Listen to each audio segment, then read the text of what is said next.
Uşaqların sağalmaq ümidi ilə üz tutduğu məkandır bura. Dənizə açılan pəncərələrindən sonsuz səma və yaşamaq arzusu görünürdü. İndi isə səssizdir və tərk edilib. Ancaq divarlarda hələ də keçmişin nəfəsi var. Professor Gindes adına Respublika Uşaq və Yeniyetmələr üçün vərəm və tənəffüs orqanlarının xəstəlikləri sanatoriyası. 20-ci əsrin əvvəllərində tikilən bu bina uzun illər vərəmdən əziyyət çəkən uşaqlar üçün ümid ünvanı olub. Sanatoriyada 1 yaşdan 17 yaşına kimi uşaqlar müalicə ala biliblər.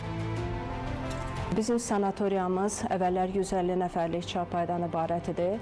Burada sümük vərəmi, sonra vərəmlə təmas kimi xəstəliklər müalicə olunurdu uşaqlar bu xəstəliklərdən. Sanatoriyada məktəb də fəaliyyət göstərirdi nəzdində. Məktəb 2 bölmədən Rus və Azərbaycan bölmələrindən ibarətdir. Xarici dillərdə ingilis dili, rus dili, əvvəllər fransız dili, türk dili belə tədris olunub. Dispanserin dənizkənarı ərazidə yerləşməsi təsadüfi deyildi. Çünki dəniz havası şəfa sayılırdı. Günəş və təmiz hava müalicənin əsas hissəsi idi. 100 ildən artıq yaşı olan məkanın məhz buna görə eyvanları geniş, tavanları hündür, pəncərələri böyükdür.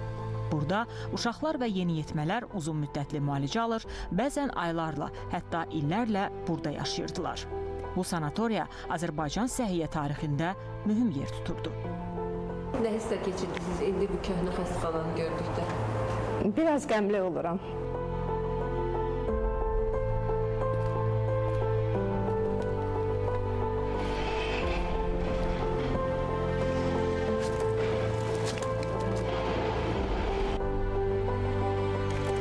Bugün isə sanatoriyanın yeni korpusu fəaliyyət göstərir. Bizim uşaqlarda 1 yaşdan 17 yaşına kimi burada müalicə alırlar. Bizdə 300 çarpayımız var. 150 çarpayımız bu korpusda, o bir korpusda 150 çarpayımız var. Demək istəyirəm ki, yenilikdə bizdə bu il açılıb duz otağıdır. Sonra saunamız var. Yeni sanatoriya binası müasir memarlıq üslubunda inşa olunub və xüsusilə uşaqlar üçün daha rahat, funksional və təhlükəsiz mühit yaradır. Yeni avadanlıqlarla təchiz olunan şöbələr müalicə prosesini daha səmərəli edir. Neoklassik elementlərlə erkən funksional tibbi üslubun vəhdəti olan köhnə binanın tarixi abidə kimi qorunması məsələsi müzakirə edilsə də, hələ ki, hər hansı bir iş həyata keçirilməyib.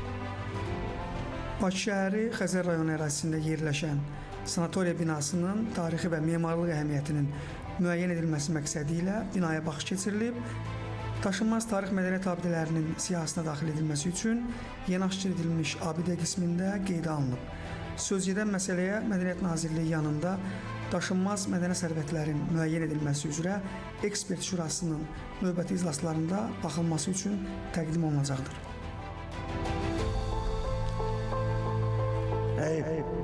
Hep bu binada.